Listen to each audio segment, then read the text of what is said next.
salam sejahtera. Berjumpa kita sekali lagi dalam kelas pengajian am bersama Cikgu Zalina.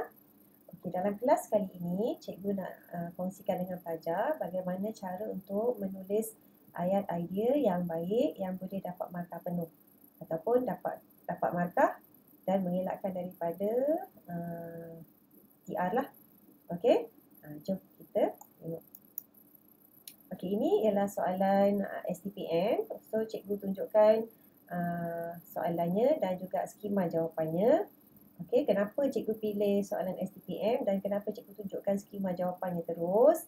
Sebab cikgu nak ajak pelajar, kita lihat sama-sama bagaimana cara menulis ayat idea yang baik supaya nanti pelajar boleh jadikan sebagai panduan. Okey, di sini cikgu juga nak tunjukkan beza antara ayat idea dan juga ayat huraian. Okey, kerana berdasarkan pengalaman cikgu menanda esei ni, terutamanya esei pelajar-pelajar cikgu lah, pelajar akan menulis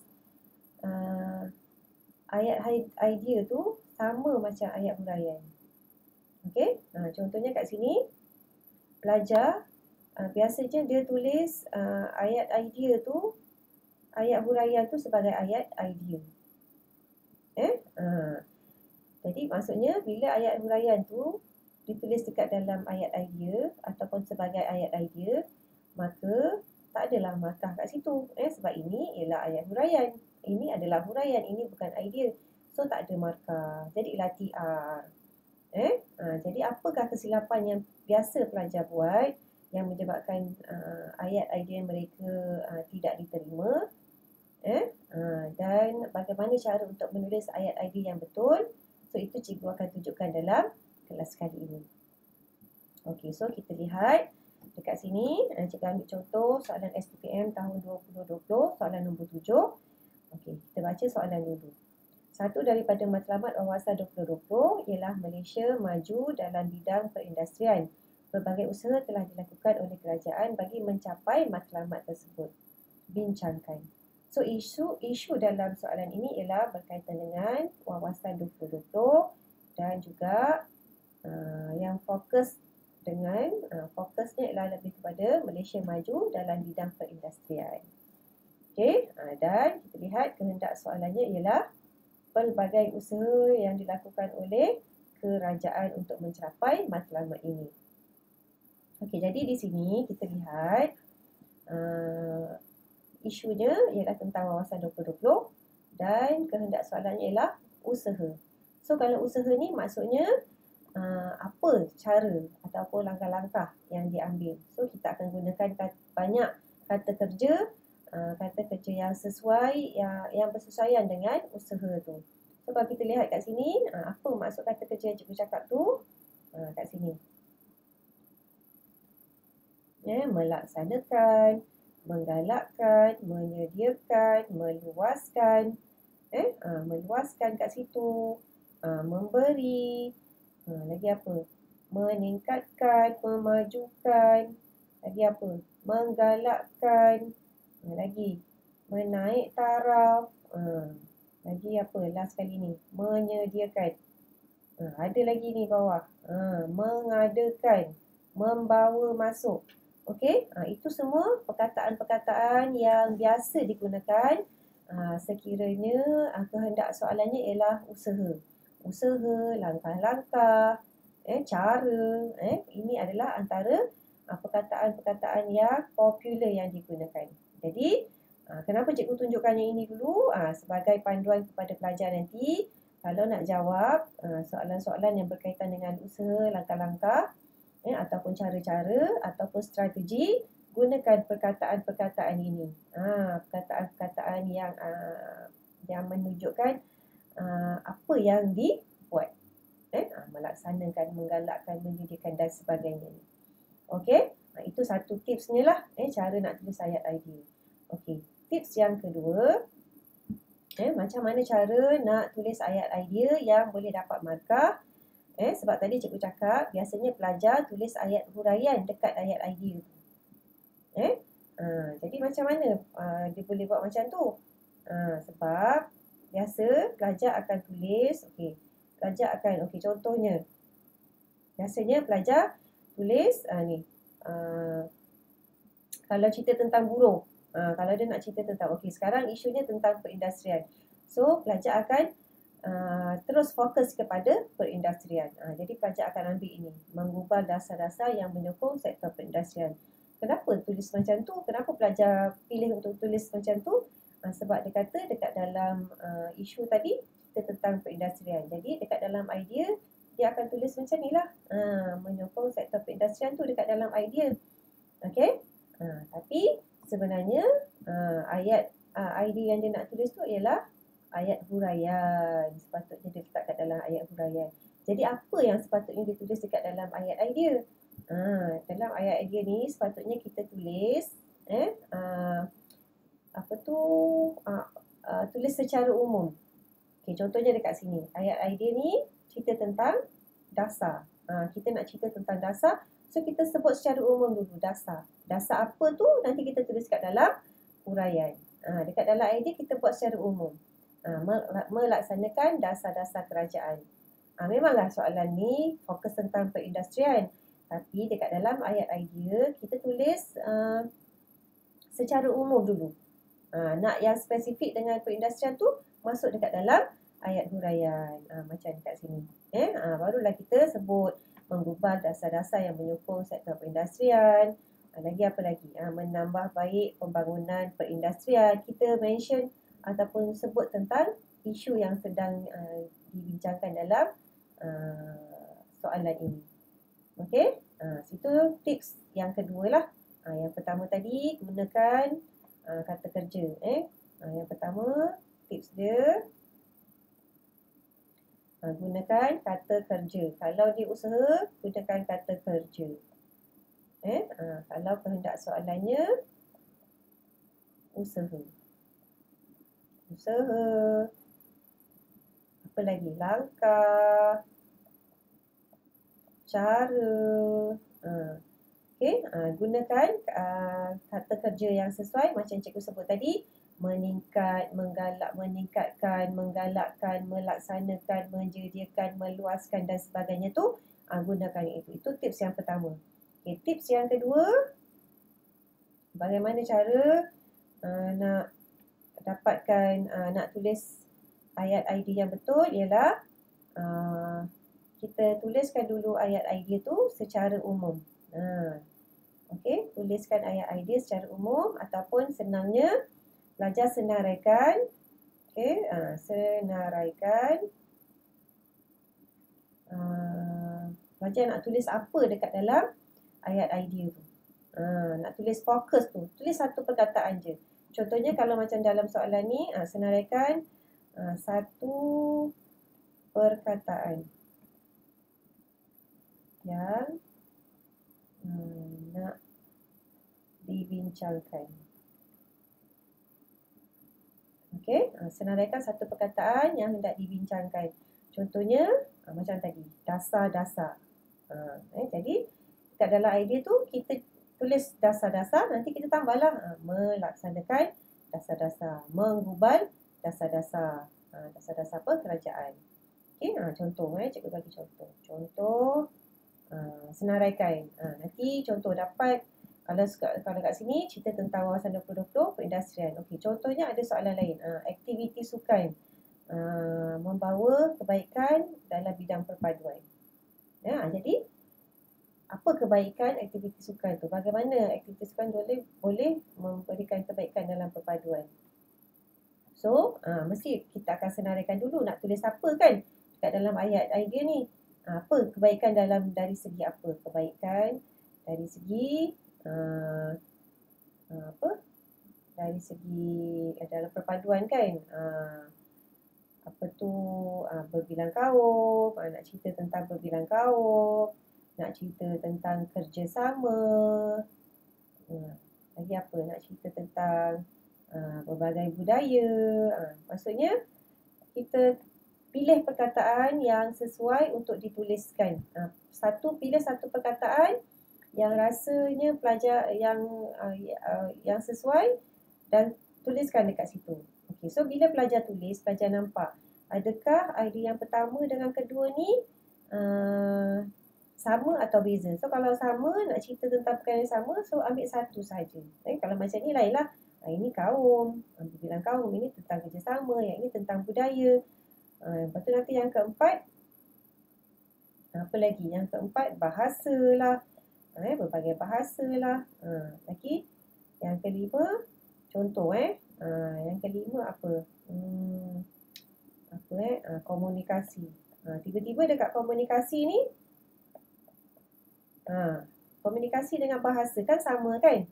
Jadi bila ini sama, pelajar gabungkan, jadikan dia masuk dekat dalam huraian. So bahasa dan komunikasi ni perkara yang sama, jadi masuk dalam huraian, pilih satu perkataan yang lebih spesifik untuk ditulis sebagai ayat idea. Yang ini kalau kita dah masukkan sebagai huraian, cari satu perkataan yang spesifik yang kita nak tulis dekat dalam idea yang menerangkan tentang bahasa dan komunikasi ni. Apa spesifiknya bahasa dengan komunikasi ni? Lebih spesifik ataupun perkataan lain yang boleh menunjukkan bahasa dan komunikasi? Mungkin dari segi interaksi ke? Boleh berinteraksi dalam berbagai bahasa, masih lagi boleh berkomunikasi. Contohnya kan, ini contoh je tau cikgu bagi. Tak tahulah betul ke salah. Okey, jadi macam tu caranya. Bila pelajar dah senarai-senaraikan, pastikan apa yang pelajar senaraikan tu fokusnya ataupun ceritanya berbezalah dari berbagai berbagai aspek. Lepas tu kalau terjumpa aspek yang sama, contohnya bahasa dengan komunikasi ni, jadi pelajar boleh gabungkan dia, jadikan dia dalam huraian. Ni ayat yang pertama bahasa, yang ini ayat yang kedua. Okey, komunikasi. Nanti pelajar huraikanlah nak cerita tentang apa yang berkaitan dengan aktiviti sukan boleh membentuk perpaduan tu. Okey, tapi bila dua perkara ni dah jadikan huraian, jadi pelajar carikan satu perkataan yang lebih sesuai untuk menunjukkan ataupun menerangkan tentang bahasa dan komunikasi ini. So kat sini mungkinlah perkataan boleh berinteraksi dengan mudah sebab dalam aktiviti sukan kan selalu jumpa nak berbincang strategi macam mana dari segi berinteraksi. So interaksinya dengan berbagai bahasa ataupun menggunakan bahasa yang sama, boleh berkomunikasi. Jadi cara untuk mendapatkan ayat idea yang baik itu tadi, kita senaraikan dulu, senaraikan setiap satu ni. Okey, lepas senaraikan, kalau kita macam ni, kaum ni tak ada pertindihan dengan idea-idea yang lain, so dah bolehlah kita bagikan sebagai ayat idea. Sama juga dengan kerjasama, tak ada pertindihan dengan idea-idea yang lain, so dah lulus, boleh jadi ayat idea kita yang kedua. Okey, tiba-tiba kalau jumpa yang nombor 4 dan nombor 5 ni, bahasa dan komunikasi, macam dua-duanya nak cerita tentang perkara yang sama. Nanti kalau dalam huraian, cerita benda yang sama kan. Jadi kita gabungkan dia jadi dalam satu idea, iaitu interaksi. Dia punya idea. Huraian dia dekat sini. Okey, ini contohlah bagaimana pelajar boleh nak tentukan ataupun nak tulis idea untuk menjawab satu-satu esei tu. Senaraikan dulu. Kalau jumpa satu-satu aspek tu dalam konteks yang sama ataupun dalam cerita yang sama, gabungkan dia, jadikan huraian dan berikan dia satu idea yang lebih spesifik. Okey, itu contoh ataupun panduan macam mana cara nak elakkan daripada menulis ayat huraian dekat dalam ayat idea. Jadi lepas tu dekat dalam idea tadi, cikgu cakap gunakanlah kata kerja. Kalau hendak soalannya, usaha langkah dan sebagainya. So gunakan kata kerja yang cikgu dah tunjukkan tadi, yang kita dah lihat dalam contoh jawapan. Okey, itu tips yang kedua, cara bagaimana untuk menulis ayat idea yang baik. Okey, tips yang ketiga, Tips yang ketiga, kita lihat tadi dekat sini. Kat sini tadi cikgu cakap melaksanakan dasar kerajaan. Okey, kita tengok idea yang kedua, menggalakkan kemasukan pelabur. Idea yang ketiga, menyediakan tenaga buruh yang mencukupi. Yang keempat, meluaskan pasaran. Nampak tak? Dia tulis secara umum sahaja. Meluaskan pasaran. Idea yang kelima, memberi dana penyelidikan. Dia tulis secara umum. Lepas tu, yang lebih spesifiknya semasa dekat dalam ayat huraian. Lebih spesifik yang menunjukkan tentang sektor perindustrian. Kalau kita lihat kat sini, menggalakkan pelabur, menggalakkan kemasukan pelabur. Okey, dalam ayat huraiannya ditulis dengan lebih spesifik, kaitkan pelabur dengan sektor perindustrian. Pelbagai insentif diberikan kepada pelabur, menyediakan prasarana yang menyokong aktiviti perindustrian. Nampak? Dia kaitkan dengan sektor perindustrian tu. Okey? Jadi, apa tips yang cikgu nak bagi kat sini dalam tips yang ketiga dalam menulis ayat idea yang baik ialah idea ditulis secara umum terlebih dahulu. Terlebih umum. Kemudian dekat dalam huraian, nanti barulah ditulis lebih spesifik. Lebih spesifik tu maksudnya barulah kita sentuh tentang isu yang kita bincangkan hari tu dalam soalan tu. Okey, fokus kepada isu. Okey, jadi dekat tips yang ketiga ni, dekat ayat idea tu tulis secara umum dulu. Okey, kemudian dekat dalam ayat huraian barulah spesifik kepada perkara yang hendak dibincangkan. Kalau dalam soalan ini, dia lebih fokus, soalannya fokus kepada sektor perindustrian. Tapi dekat dalam idea tu, tulis umum sahaja. Contohnya memajukan sektor hiliran ataupun industri sokongan.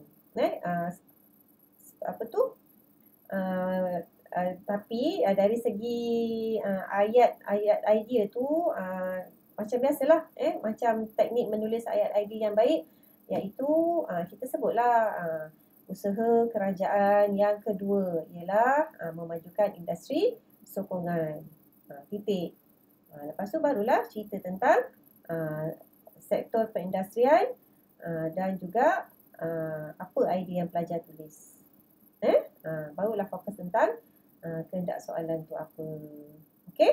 Itu cara untuk menulis ayat idea yang baik yang boleh bantu pelajar untuk dapat markah, 2 markah ataupun 1 markah.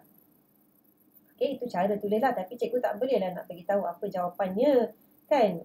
Jawapan itu bergantunglah kepada skema jawapan, tetapi cara sekurang-kurangnya adalah cara yang lebih baik supaya pelajar tidaklah menulis huraian dekat dalam ayat idea. Nanti memang confirm tak dapat markah.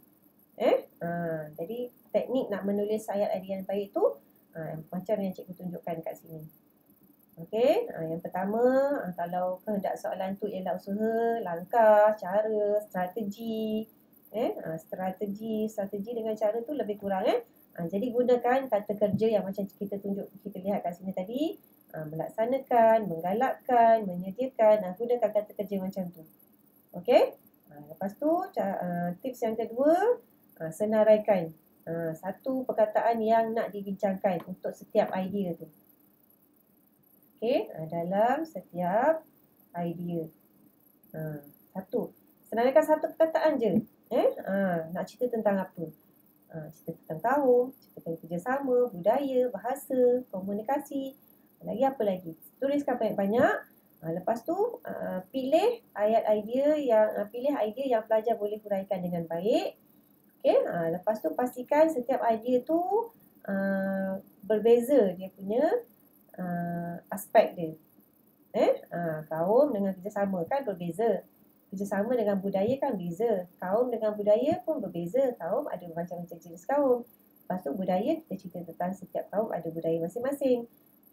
Bahasa dengan komunikasi, dua-dua tu dari segi percakapan. Jadi kita jadikan dia sebagai huraian. Dan kita carikan satu perkataan yang lebih spesifik berkaitan dengan bahasa dan komunikasi ini. Itu boleh berinteraksi. Ataupun pelajar nak ambil interaksi ni letak kat dalam ni. Bahasa jadikan sebagai idea pun boleh juga. Yang penting pelajar boleh huraikan ataupun jelaskan dengan lebih baik kat situ.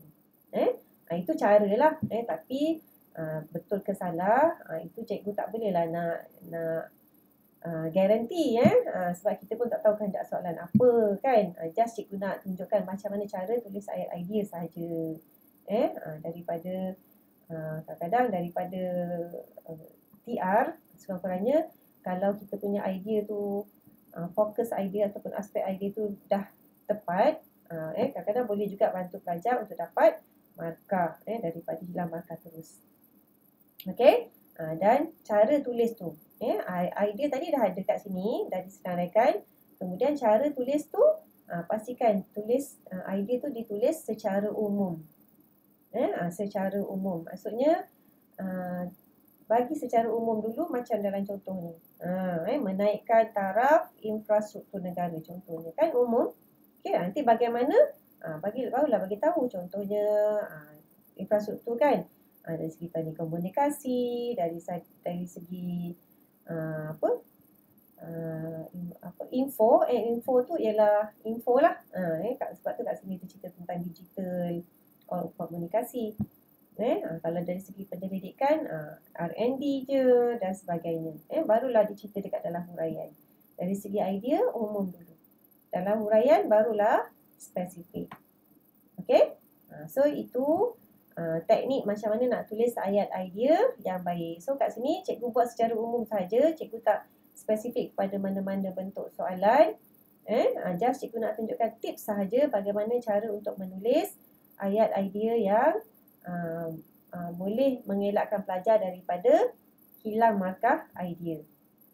Atau lebih jelasnya, lebih familiar dengan pelajar, TR atau tidak relevan. Okey, diharap cikgu dapat bantu pelajar dan beri ilham ataupun beri idea macam mana cara untuk menulis ayat idea yang baik bagi soalan esei pengajian am.